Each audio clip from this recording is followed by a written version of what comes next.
जय हिंद साथियों। डीएसएसबी और हरियाणा टीजीटी पीजीटी और यूपी टेट के लिए जो क्लास रेगुलर चल रही है इंग्लिश की, उस सीरीज़ में एक सीरीज़ हम और देखने वाले हैं। तो उनमें जो इम्पोर्टेंट 10 क्वेश्चंस हैं वो हम लेके आए हैं आपके लिए। बहुत ही इंपॉर्टेंट क्वेश्चंस हैं। आप आर्टिकल का यूज़ समझ जाएंगे। इस क्लास को अगर आप अच्छे से देख लेंगे तो मेरी गारंटी है कि आर्टिकल का यूज़ आप बहुत अच्छे से कर लेंगे पेपर में जो आते हैं। चलिए शुरुआत करते हैं पहले क्वेश्चन की। पहला क्वेश्चन है ही इज़ डूइंग MA, ठीक है, MA यानी कि master of art from dash university in England. अब समझिएगा बात को। ये यूनिवर्सिटी है, हम जो पढ़े हैं कि AEIO और U, ठीक है, ये 5 हमारे वॉवेल हैं।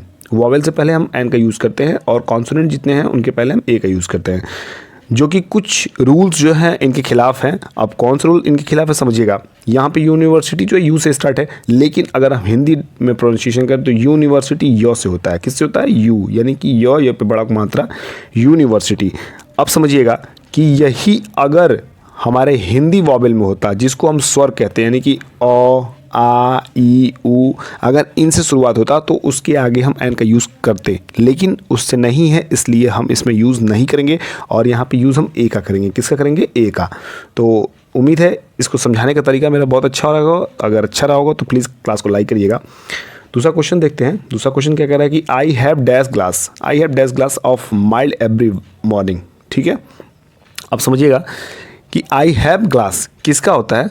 आई हैव अ ग्लास किसका होता है? I have a glass. The glass नहीं होगा, एन नहीं होगा, सम नहीं होगा, तो क्या हो जाएगा? ए हो जाएगा। क्या हो जाएगा? I have a glass of mild every one. तीसरा क्वेश्चन क्या कह रहा है कि माई नेबर यानी कि पड़ोसी, मेरा पड़ोसी, इज है, क्या है?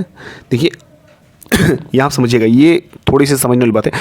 ऑनेस्ट लिखा है, ऑनेस्ट। अगर हम एच को यहाँ पे हॉ से पढ़ें तो हॉ हो जाएगा, ठीक है, जो कि प्रोनाउंसिएशन गलत है। प्रोनाउंसिएशन इसका होता क्या है कि ऑनेस्ट, ओ से होता है, ऑनेस्ट होता है। क्या होता है? ऑनेस्ट, आ से।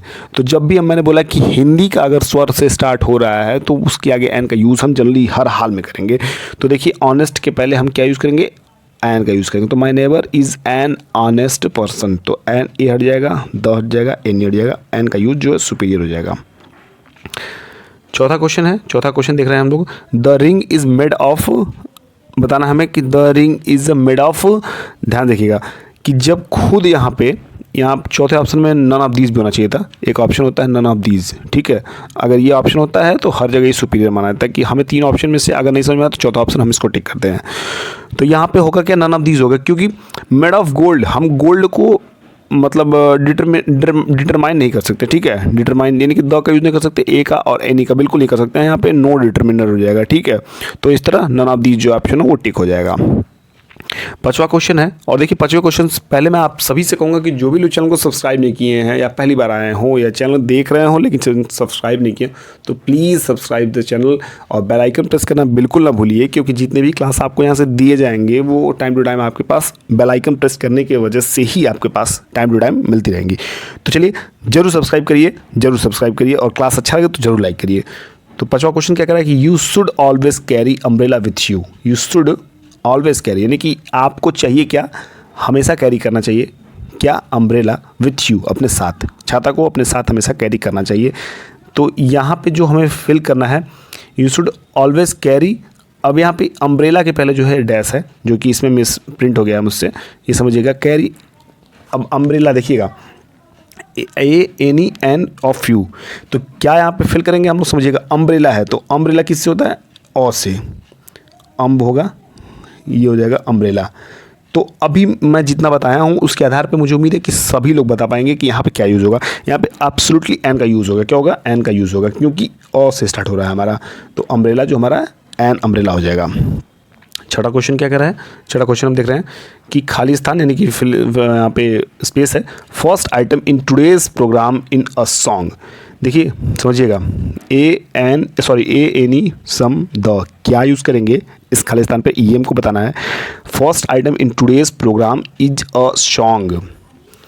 तो जब भी हम किसी स्टार्ट करते हैं समझिएगा, यहाँ पे अ फर्स्ट आइटम तो हो नहीं सकता है, एनी फर्स्ट आइटम हो नहीं सकता है, सम फर्स्ट आइटम हो नहीं सकता है। यहाँ पे क्या होगा? द हो जाएगा। क्यों हो जाएगा? इसको डिटरमिनर कर रहा है। दो फर्स्ट आइटम ये कि ये जो आज का जो प्रोग्राम है ना, इसका पहला ही ये आइटम है। क्या है? ये सॉन्ग जो ये गाना है, ये पहला आइटम है आज के प्रोग्राम का, तो इसको डिटरमाइन कर रहा है या हाईलाइट कर रहा है। दो। 7वां क्वेश्चन क्या कर रहा है? 7वां क्वेश्चन समझते हैं कि his ship sank in Red Sea. His ship यानी कि उसका जो नाव है वो सैंक हो चुका किस में? इन रेड सी। किस में? अब देखिएगा, रेड रेड है, ये रेड, तो रेड हमें ए और एन इसमें थोड़ा सा समझने का प्रयास करेंगे कि ए और एन तो यहाँ पे हो नहीं सकता है, ठीक है, क्योंकि वॉवेल से मतलब है नहीं। अब बच गया हमारा क्या? द और ऑल, तो ऑल होगा नहीं, यहाँ पे होगा क्या? डिटरमाइन कर रहा है किसको? हम इसको हाईलाइट कर रहे हैं रेड सी को। रेड सी को जब भी जैसे ताजमहल हो गया तो उसके आगे द यूज़ करते हैं, इंडिया हो गया उसके आगे द यूज़ करते हैं। तो जब किसी को हाईलाइट करना होता है द का यूज़ करते हैं डिटरमाइनर के रूप में। 8वां क्वेश्चन क्या कर रहा है? समझिएगा, his father is dash MLA। समझिएगा, MLA, एम, जिसको MLA को हम क्या लिखेंगे? एम, यानी कि हिंदी में एम ऐसे लिखेंगे। किस लिखेंगे? एम, यानी कि ऐनक वाला ए और मो एम। तो इसकी शुरुआत किससे हो रही है? वो हिंदी के स्वर से हो रही है। तो हिंदी के स्वर के शुरुआत होने के नाते हम यहाँ पे क्या करेंगे? एन MLA होता है। क्या होगा? An MLA। देखिए ये आपको कहीं कई जगह गड़बड़ मिलेगा। सॉरी दोस्तों, यहाँ पे कई जगह मैं बता रहा हूँ कि आपको हर जगह गलत, देखो यहाँ पे ए का यूज़ मिलेगा जो कि गलत है, ठीक है। यहाँ पे एन का ही यूज़ होगा। जिस तरह मैं बताया हूँ आप उस आधार चलिएगा और आपका एन जो है सही हो जाएगा। ये 9वां क्वेश्चन है, Vasco da Gama was dash first European sailor to come to India. ठीक है, वास्को डी गामा वॉज, अब क्या भरना है? Only A the very. क्या भरना है? ये हमको बताना है कि वास्को डी गामा वॉज। अब देखिए फर्स्ट यूरोपियन की बात हो रही है तो हाईलाइट हमें करना है। फर्स्ट यूरोपियन थे ना, तो ए से हम हाईलाइट करेंगे नहीं, ओनली से करेंगे नहीं, वेरी से करेंगे, तो किससे करेंगे? द से हम करेंगे। किससे हाईलाइट करेंगे? द से। तो Vasco da Gama was the first European sailor to come to India. 10वां क्वेश्चन क्या कर रहा है? 10वां क्वेश्चन है dash wood floats on water. Wood floats on water, ये जो लकड़ियाँ हैं वो तैरती हैं किसमें? वाटर के ऊपर, पानी के ऊपर। तो क्या करेंगे? ए का यूज़ करेंगे, नो डिटरमाइनर। द मोस्ट किसका यूज़ करेंगे ये बताना है।